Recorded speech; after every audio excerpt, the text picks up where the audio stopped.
The kettle was still warm when she called. That's the detail I keep coming back to. The kettle was still warm, my coffee was still too hot to drink, and the phone went off in that particular way it does when it's Catherine. She has a rhythm to her calls. 3 rings, then she hangs up and tries again, as if the first attempt were only a warning shot. She said we needed to talk about the house. I knew what was behind those words before she even finished the sentence. I've known Catherine for 68 years. I knew her before she had a name, when she was just a weight under my ribs keeping me awake at night. So when my daughter calls on a Tuesday morning and tells me we need to talk about the house, I don't hear a conversation. I hear a decision that has already been made somewhere I wasn't invited. I sat there with the phone against my ear and the steam rising off my cup, and I looked at the chair across from me, the empty one, and I thought, Harold, if you could see what they're trying to do to your wife. Let me start over. My name is Evelyn Grace. I am 92 years old. I have lived in this same house for 44 years, alone for the last 11 of them, and I am telling you all of this because nobody told me when I needed to hear it, and I have decided that somebody ought to. I imagine you sitting where you are right now. Maybe you're 62 and just retired, and you can't quite figure out who you are without the job that used to answer that question for you. Maybe you're 70, and your children have started talking about you in the third person while you're standing right there in the room. Maybe you're my age, and you've buried more people than you ever thought a heart could survive burying, and you're tired in a way that has nothing to do with sleep. I'm not going to talk down to you. I despise being talked down to, and I won't do it to you. I'm not going to pretend I have it all figured out either, because I don't. And anybody my age who tells you they've got life solved is either lying to you or to themselves. What I have is 92 years of paying attention. And somewhere in those years, mostly the hard ones, I learned that there are 4 things a person must never let out of their possession after a certain age. 4 things. I learned every one of them the slow way, which is to say I learned them by losing them first. So pour yourself something warm and sit with me a while. The chair's empty. Might as well be you. Let me tell you about the house, since that's where this started. Catherine drove down that weekend. She lives 40 minutes away, which she mentions roughly every 40 minutes, as if the distance were a sacrifice on the scale of crossing an ocean. She came in with that smile she puts on when she's about to do something for my own good, and she had brochures, actual glossy brochures, the kind with photographs of silver-haired strangers laughing over a game of cards, photographed in places that smell, I am certain, of disinfectant and boiled vegetables. She spread them on my kitchen table. My table. The one Harold and I bought the first year we were married. The one I have eaten more than 19,000 breakfasts at. The one with the burn mark near the corner where Robert set down a hot pan when he was 9 and nobody had taught him better yet. She talked for a long time. She used soft words. She said she worried about me on the stairs. She said the bathroom was a hazard. She said, what if I fell? What if I fell and nobody knew? What if I lay there for days? She has rehearsed this fall so many times in her mind that I think she half believes it has already happened. That is the thing about love that frightens me most. It can be so afraid of losing you that it starts grieving you while you're still sitting right there, very much alive, with opinions of your own. I let her finish. I have learned that you let people finish. And then I asked her one question. I asked her whose name was on the deed to this house. She didn't answer. She knew. The name on the deed is mine, just mine, since Harold died. And that, my dear, is the first thing I am begging you never to give up. A key that is yours. I don't mean it only as a piece of metal, though I mean that too. I mean your own door. The right to come and go. The right to lock the world out at night and let it back in on a morning of your choosing. the deed in your name, the lease in your hand, the address that belongs to you and not to whoever is generous enough to take you in. Because here is what nobody explains to you about getting old. The moment you no longer hold the key to your own door, every single thing about your life becomes a request. You stop deciding and you start asking. You ask if you can have the heat a little higher. You ask if it's all right to have a friend over. You ask in 100 small, wordless ways every day for permission to be a person. And the people you ask, even the ones who love you most, even the ones who would walk into traffic for you, will start slowly, without ever meaning to treat your life as a thing they manage rather than a thing you live. I watched it happen to my own mother. We moved her in with us when she was 81, and I told myself it was love, and it was love, but within a year she had stopped asking for anything at all. She got smaller, not in body, in voice. She used to be a woman who argued with the radio. By the end, she wouldn't even tell me she was cold. She'd just sit there with her cardigan pulled tight and wait for someone to notice. I noticed too late most days. I swore I would never do that to myself. I swore it standing at her grave. And then 40 years later, my own daughter spread brochures on my kitchen table, and I understood that the swearing was the easy part. The keeping is the hard part. So I told Catherine no. Not cruelly. I'm not cruel to my children, whatever they may tell their therapists. I told her I understood her fear and that I loved her for it and that the answer was no. I told her that when the day comes that I truly cannot manage this house, I will be the one to say so. Me. Not her, not a brochure, not a fall she's been imagining for 10 years.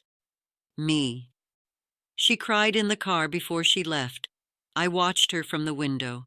And I will tell you honestly, because I promised I wouldn't dress any of this up to look braver than it was, watching my daughter cry in my driveway because I wouldn't let her save me, that nearly broke me. There is a particular cruelty in having to wound the people who love you in order to remain yourself. Nobody warns you about that one. They make it sound like independence is all defiance and spirit. They don't tell you that some days it tastes like guilt and you swallow it anyway because the alternative is disappearing. That night I couldn't sleep, so I did what I always do when I can't sleep. I made tea I didn't drink, and I sat in Harold's chair.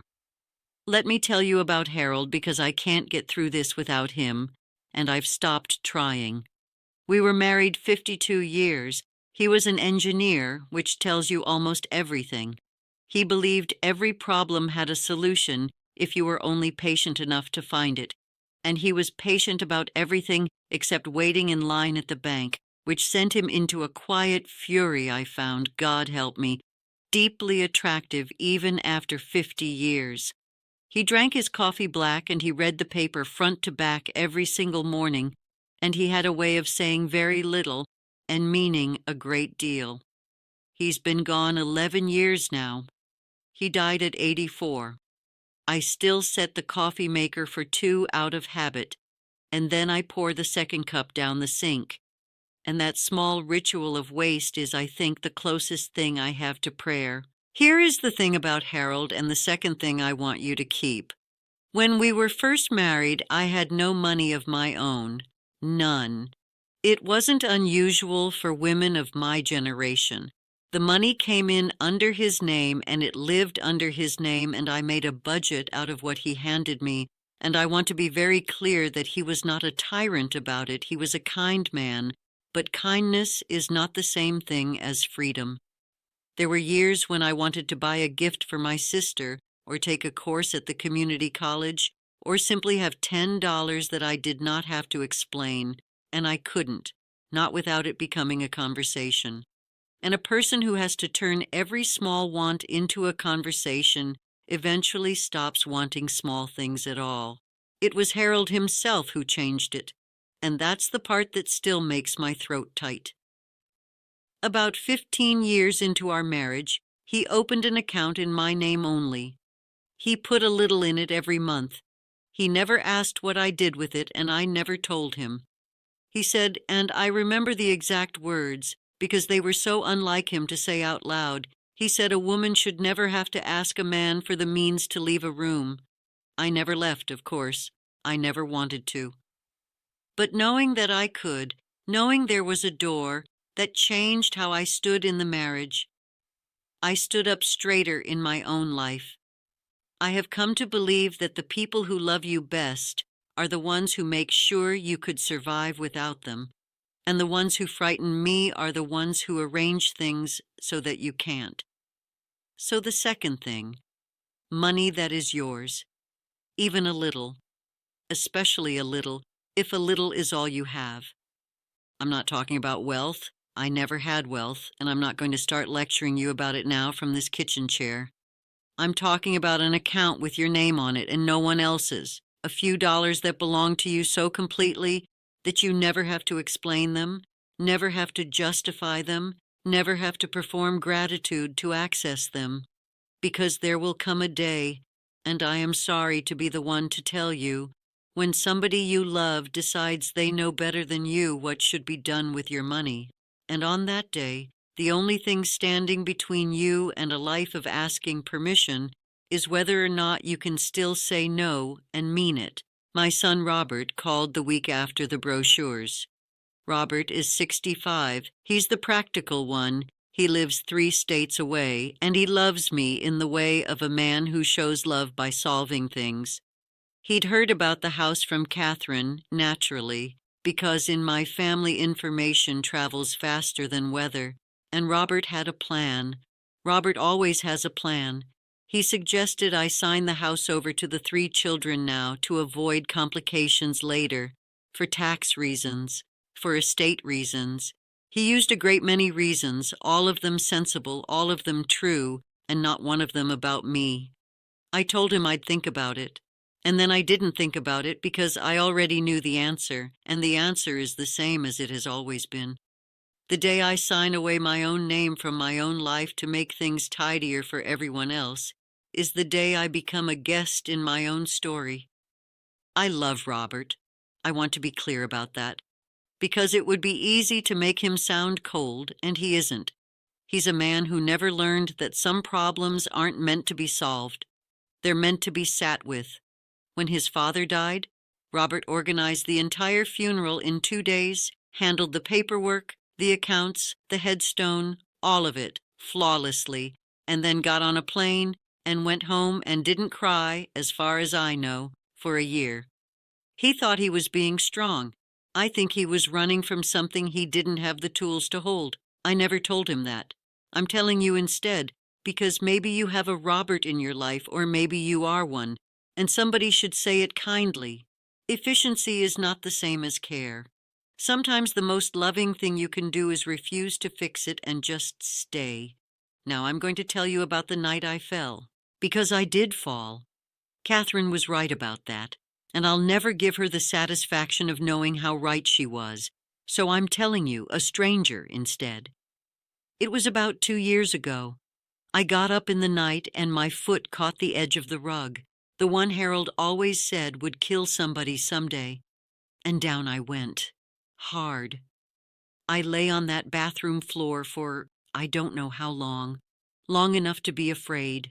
Long enough to think the exact thought Catherine had been dreading on my behalf for a decade, which is that I might die there, alone, on the cold tile, and nobody would know. And I want to tell you what I learned on that floor. Because it isn't what you'd expect. I wasn't afraid of dying. I made my peace with dying some years ago, the way you eventually make peace with a noisy neighbor you can't evict.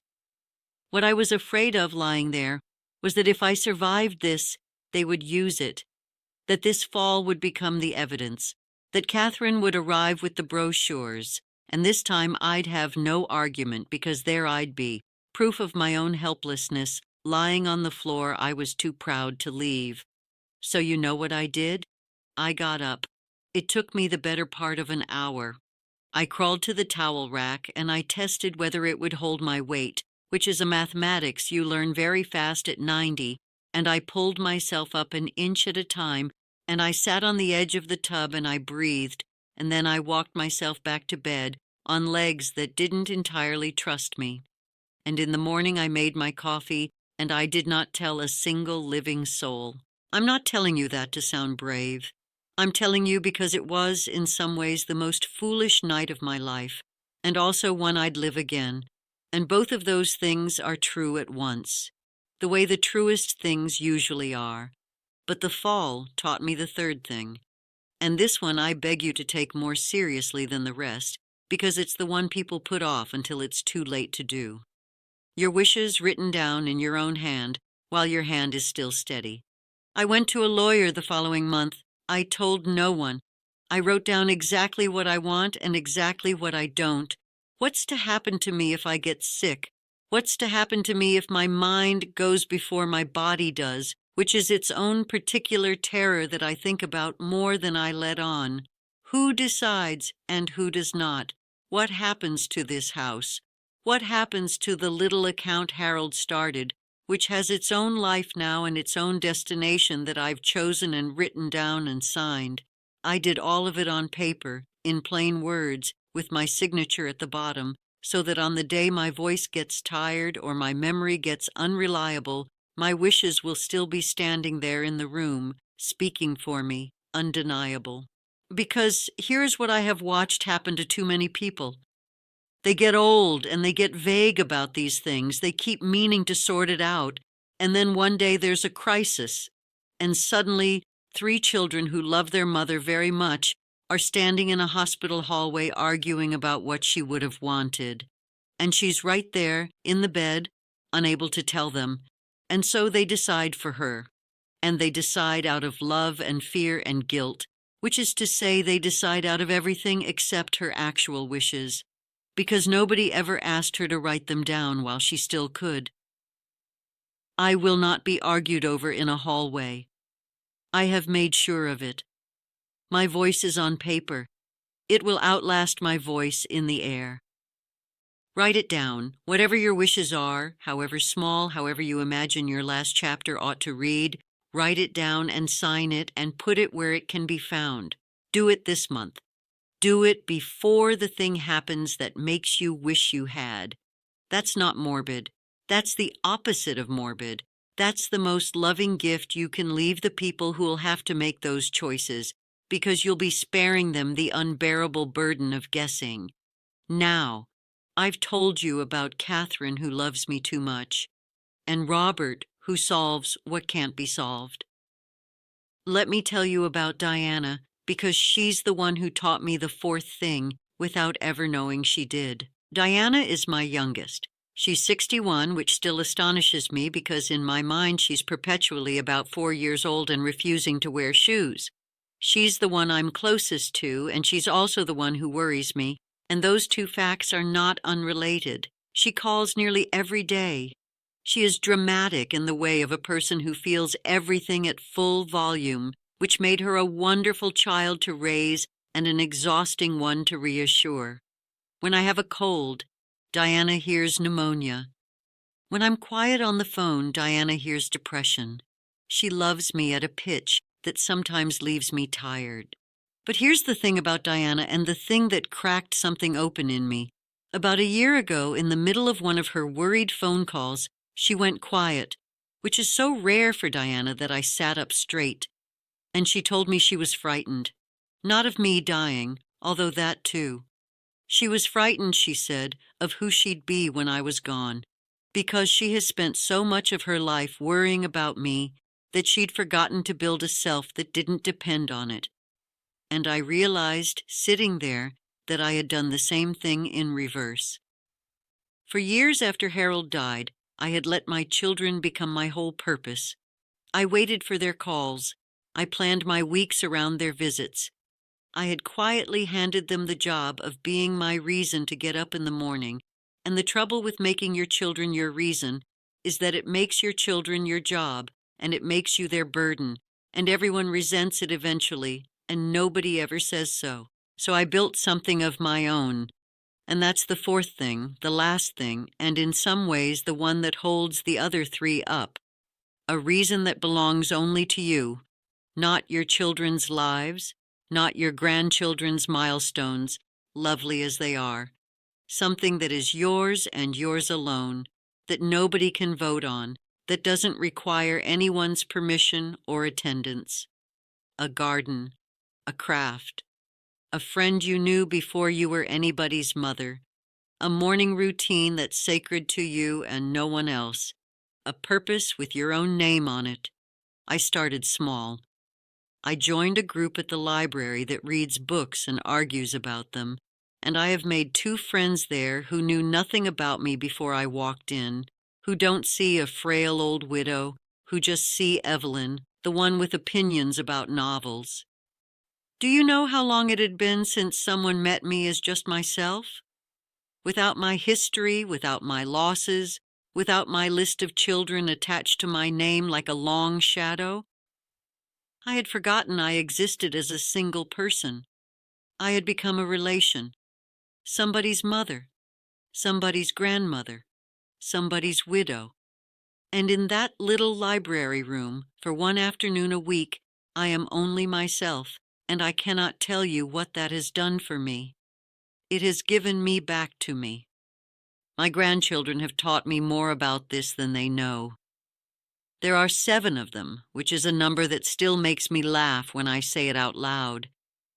The older ones, Sophie, who's 25, and James, who's 23, they've started coming to me differently lately. They don't come to check on me. They come to ask me things. Sophie sat at this table last month and asked me, really asked me, how Harold and I stayed married for 52 years, and she wanted the true answer, not the greeting card one, and I gave her the true answer, which is that we didn't stay in love the whole time. We fell out of it twice that I can count, and we stayed anyway, and the staying is what eventually grew the love back. She wrote it down on her phone. My granddaughter wrote down something I said. I felt useful in a way I hadn't in years. James is the quiet one. He just sits with me. He'll come over and not say much, and we'll watch the rain, and that boy is the only one who never makes me perform being fine. The others, bless them, need me to be fine so they can stop worrying. James lets me be whatever I am that day. I think he got that from his grandfather, though they never met, which is one of the great sorrows of my life, that Harold never knew these grown ones, only held the babies. And then there's Rose. Rose is 8. Rose is the youngest of all of them, and Rose, without trying, says the things it takes me hours to circle around. A few months ago, Rose was here while her mother ran errands, and she found a photograph of Harold on the shelf, the one of him squinting into the sun with that almost smile he had. And Rose asked me if I was sad that Grandpa Harold was gone, and I gave her some careful adult answer about how I missed him, but I was all right. And Rose looked at me with that flat, unimpressed expression that only 8-year-olds and very old people are honest enough to wear, and she said, "You don't have to be all right. You can just miss him. You can just miss him." I have been told 1,000 things by grief counselors and well-meaning friends in books with soft covers, and none of them ever reached me the way that one sentence from an 8-year-old did. You don't have to be all right. You can just miss him. I cried at this table after she left, the good kind of crying, the kind that empties something that's been too full for too long. The youngest person in my family handed me permission I'd been refusing myself for 11 years. So that's where I am now. That's the whole of it, more or less. I still live in this house. The deed is still in my name, and it's going to stay that way until I'm the one who decides otherwise. There's still a little money that's mine alone, started by a man who loved me enough to make sure I could leave a room. My wishes are written down and signed, sitting in a drawer where they'll speak for me when I can't. And I have a reason to get up that has nothing to do with waiting for the phone to ring, though it still rings. Catherine 3 times in a row. Diana every evening, Robert every Sunday, with a new sensible plan I'll politely ignore. I want to tell you one last true thing before I let you go back to your day. I am 92 years old, and I am not finished. That's the part nobody tells you when you're young and you imagine old age as a slow dimming. It isn't only a dimming. I am still learning. I learned something from an 8-year-old this spring.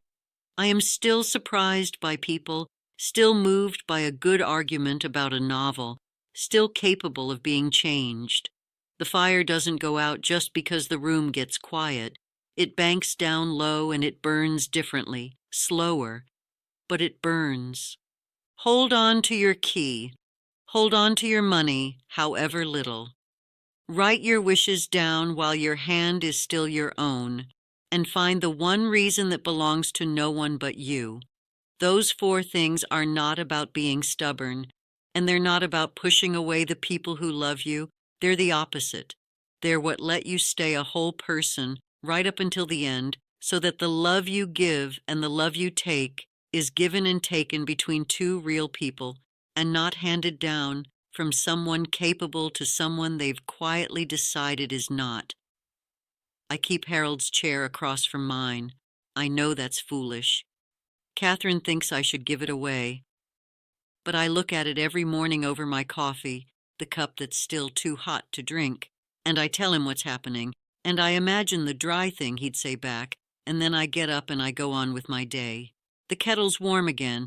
Your cup's nearly empty. Go on then, but take those 4 things with you, and don't let anyone, not even the ones who love you most, talk you out of holding what's yours.